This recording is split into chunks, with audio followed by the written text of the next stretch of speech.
What are your views in as far as we have an SGR, and the intention was that we connect Kenya to Uganda, then Rwanda.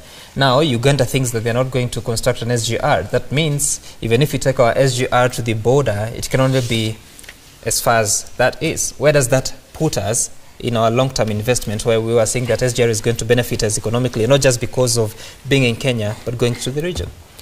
I don't see any problem with Uganda's refusal to construct SGR, because from my point of view is that as long as our SGR can facilitate transfer of goods from Mombasa up to the boundary of Kenya and Uganda, how Uganda takes those goods to their other regions is not our issue, because I think for us we want to decongest the port and to move our goods from the port to Uganda. So I think Uganda has gone for this other option of improving the existing railway system, which in my view I think may be cost effective, because some of this the SGR has come at a very high cost to our economy, and I think maybe Uganda might be also saying that their debt capacity space cannot allow them to acquire another debt to be able to do this. This is justifiable, and I think I cannot fault Uganda for that. Okay. And I see the story on the Daily Nation indicates that the Ugandan Minister for Finance is alleging that Kenya has not shown any commitment in building the line from Naivasha to Kisumu and Kisumu to Malaba. And I see them also quoting the Cabinet Secretary for Transport, James Macharia, who is currently in China negotiating for financing of the Naivasha-Kisumu line. He's saying that Kisumu-Malaba is quite a great deal for them. They are going phase by phase. So would this have informed the situation in Uganda when now they are considering not to build an SGR because we are not yet at Malaba? And how does it affect our long-term goal? I think somewhat I wish to say about the standard gauge railway at Uganda and our neighbors is one. As a country, we need to realize that we are not at the same level of development as our neighbors. Kenya, if you consider the level of development in Kenya, the level of development in Tanzania, in East Africa, we are not in the same level of development. Secondly, Uganda as a country, like Mheshimiwa said, has a right to make their own decisions. If they don't want the standard gauge railway, we can't force it down their throat. But as the accusers of not doing the Kisumu railway to Naivasha or whatever, you know, they should be saying we have done to this place, but they have not even started. They are even at the contemplation stage. They are saying we think we need to repair ours, and they are accusing us who has already started something. So I think it's not genuine. They need just to say clearly that we are not interested in this. It's not cost effective for us, which can't make us enemies as neighbors if they are not interested, because they are our trade partners. And like Mheshimiwa said, we do our railway. If they want to take their goods through their normal railway line, it's well and good. The purpose of this railway, it's not to charge transport fares in Uganda. It's to deliver goods to Uganda. So if Uganda is saying from the border we'll pick it with our old refurbished railway line, what is our problem? They will pick our goods with a refurbished, their old refurbished railway line. So it should not be an issue to us. But you see, initially there was that plan. Yes. Because the plan was there, and I was saying from the plan, why was the plan there? The plan was there to deliver goods to Uganda. And now Uganda is saying, bring our goods with your railway to the border and we'll pick it with our refurbished railway. Is this part of the long-term, or it's been quite a number of decades of the sibling rivalry between Kenya and Uganda? You know something we have been seeing in this country, and I know when I bring this topic on now, my brother Tadi goes mad. As Mount Kenya, we are saying this. As we continue doing these railways, you know, now we are stuck because we are doing a railway relying on Uganda. And that's why we are asking the government, can't you do this railway, the old railway that went all the way to Nanyuki, through Muranga, through Kiambu, through Nyeri, because that's a railway that has so much to carry. It's a region that produces all the coffee, all the tea, all the bananas. We even don't have a way of taking our tea to the auction in Mombasa, coffee in Mombasa. You know, that is self-reliant within the country. We don't require another country to sustain that railway line. So why are we so intent on doing railways that we rely on somebody else to sustain them when we have an option of doing a railway that is self-reliant? Well, That's a good opinion, but you see, at the end of the day, there is a roadmap that the country sat down a few years back and decided we are going to do an SGR from Mombasa to Malaba, and then after that, Uganda can pick it up, and then Rwanda can pick it up thereafter. Yes. So while that is valid, there's also the fact of following through the plans that a country has, because if you do not do that, then you risk wasting resources. So again, is this part of the sibling rivalry that we have between Uganda and Kenya, and how far can you sustain it? I believe we are reading too much in what this Ugandan minister said. And if you look at his argument is simple. That Kenya is dilly-dallying in completing the line from Naivasha to Malaba.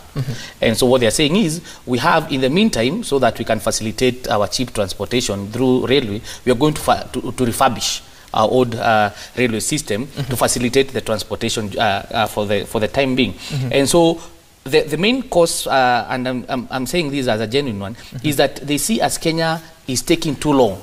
They have to wait until the railway gets to Malaba. Right now, what we have plans, and what CS Macharia is negotiating is the railway line going from Naivasha to Kisumu. You do understand that Kisumu is not Malaba. Yeah. So there is still also that phase that Kisumu will remain from Kisumu to Malaba. Right. Does it mean that Uganda now, Uganda's plans are going to be shelved, they're not going to do anything else until they wait for Kenya to complete that period? So what I understand is, Kenya is keen on ensuring that this railway line SGR gets to Malaba. But in the meantime, Uganda should also hold its horses. If they have their own plans, let them continue with their own plans. It includes... But actually, as a student of regional politics, yes. Do you really want to be that naive? No, we are not naive. What we are saying is, and for Uganda, Uganda is at liberty to do whatever it wants with their own railway. This is not the first time. Me, I think it's sibling rivalry, and I will take it as that. Because Mheshimiwa Chadi, this Ugandan government has not started doing the SGR. But Kenya is saying we can afford hours up to Kisumu for now. You know, Uganda should be saying we have also afforded hours up to here. But Uganda has not started. At the condition of Uganda starting is Kenya completed up to Maraba. What kind of a condition is that? You can say it's not genuine. Because Uganda should have started and now start giving conditions, but Kenya is moving so slowly. But Kenya that has already started is making good it's starting up to Kisumu is being accused of doing a deal by a partner who has not started, by a partner who is on a different program.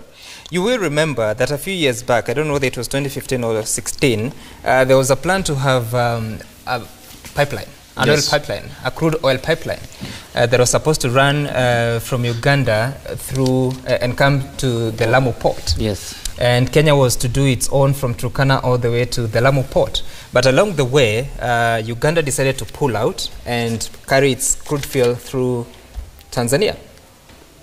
I think some two things. One is that every country must fight for its interest. And that decision by Uganda to pull through the pipeline deal with Tanzania was justifiable in the area of cost and convenience. So I do not want to castigate Uganda for working for the interest of a country. You know, Mheshimiwa, the issue of cost, you are the one who is bringing it on. Uganda is not saying they are pulling out of the deal because of the issue of cost.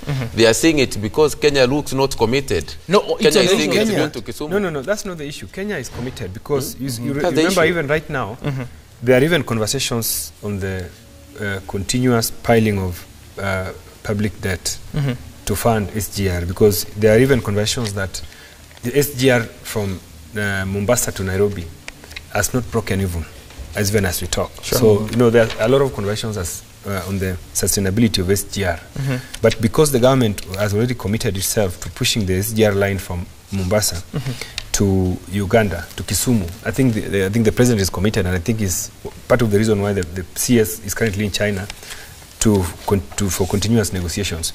I think that Kenya, the SGR line, SGR project, as you know, is secured by the port, the Mombasa port, because the purpose of the SGR was to facilitate transfer of goods from Mombasa to our neighbors. Uganda is a landlocked country.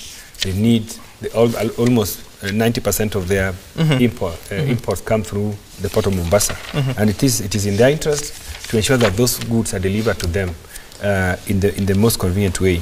I want to agree with them that perhaps they are not ready to enter into a debt agreement with China right now for the sake of moving this line, moving the construction of SGR line, and they probably would use other alternatives. One of the alternatives they've given us is that they are going to rehabilitate their existing railway line. I want to support them, and even what the CS, our CS has already hinted that we are going to revamp the Kisumu port so that our goods can go through the lake. I think some of these are some of the things we need to discuss so that we find the best and the most affordable way to move, because we really as a country would not want to sign more debts with China. You are even having conversations. I think we go into this issue later about the trade war between Kenya and China. I think where we sit as a country, we should not continue to pile more debt. So Mheshimiwa, I want to ask you a very direct question as a lawmaker, because you're saying that Uganda is following its interests, but even as they follow their interests, they sat down as EAC, Northern Corridor. What is the term? There's a term they give themselves. They sat down. Even President Museveni once came to State House and held discussions with President Kenyatta. They agreed that they were going to do a joint pipeline that will carry crude oil from Uganda to Lamu, from Lokichar to Lamu, but then pulled out and decided to go through Tanga Port. Then here we are. They sat down and decided you're going to do an SGR line. Now they have taken a back seat. Aren't they checkmating Kenya? I don't think. I think we are massaging Uganda's ego so much. Yes. We need to tell them for whom they are. Because now the second time they are pulling us in some fishy deals and then they pull out. Because, and that's what I'm telling you. You know, the neighbors Uganda, so you might not want to fight with this. I'm far away from. I'm far away from Museveni, so I can tell him the truth. We are massaging his ego too much. He did the same with us with the pipeline. And if you look at the railway and the lessons they are giving us now, Kenya looks not prepared. Kenya looks not prepared. When our minister is already getting finances, when we have already given commitment that for now we can do up to Kisumu, they should be telling us you are doing up to Kisumu, we are also doing up to some place close to Maraba. So next year we should think of how we can all get to Maraba. But if you look at the reasons, the minister, you know, when the minister talks, he talks for Museveni. The reasons he's giving are so genuine. I think it's their time. You know, Uhuru Kenyatta is this kind of a president who is way beyond thinking of some of these presidents. And that's why when I hear people saying that Uhuru should remain in power after 2020, I think there's a problem. Because you see now the problems in Museveni, because the region already moved on with new thinking and young thinking, and he's already thinking about Uganda as if Uganda is being threatened by Kenya. Finally on this, because Wakili has refused to say something. Some in the East African community, we are the bigger brother. Yes. We are the largest economy. All the other countries look upon us for guidance in all areas, in education, in economic emancipation, infrastructure, and all these things. And we must remain above board. And two, countries like Tanzania and Uganda, they are some of our largest. They import a lot of things from our economy. They rely on our economy. For the money, a lot of foreign exchange you get from those countries is something that we cannot wish away. And therefore, it is upon Kenya to ensure that the peaceful coexistence between Kenya and our neighbors. And that is the reason why you have seen so it's that up to Kenya, but not up to Uganda. No, it is up to Kenya. We are the bigger brother. And that's why even you've seen that even in the Migingo case, our country has been hesitant to retaliate with fire. Yeah, there are reasons why these things are happening. And I think as a country, we need to, as a bigger brother, we must continue to stay on top and ensure that we do not create unnecessary animosity. Uganda is a small economy. I'm not even sure if they can be able to absorb some of these huge debts that are involved in funding SGR. But if maybe those are some of the reasons they are saying, can we wait and see where this thing is going? But they are saying that we are rehabilitating the existing railway line, which we can continue to use. So why did they get into the initial agreement? They have just remembered that. These decisions are not cast in stone. You can decide to do something and then you change course based on your needs. And I think for us as a country, what we need to do is that we need to ensure that we can deliver goods perfectly from the port of Mombasa to the border. Okay. That really should be our business. Okay. Because we are not going to generate some revenue from the Uganda SGR. That's not our business.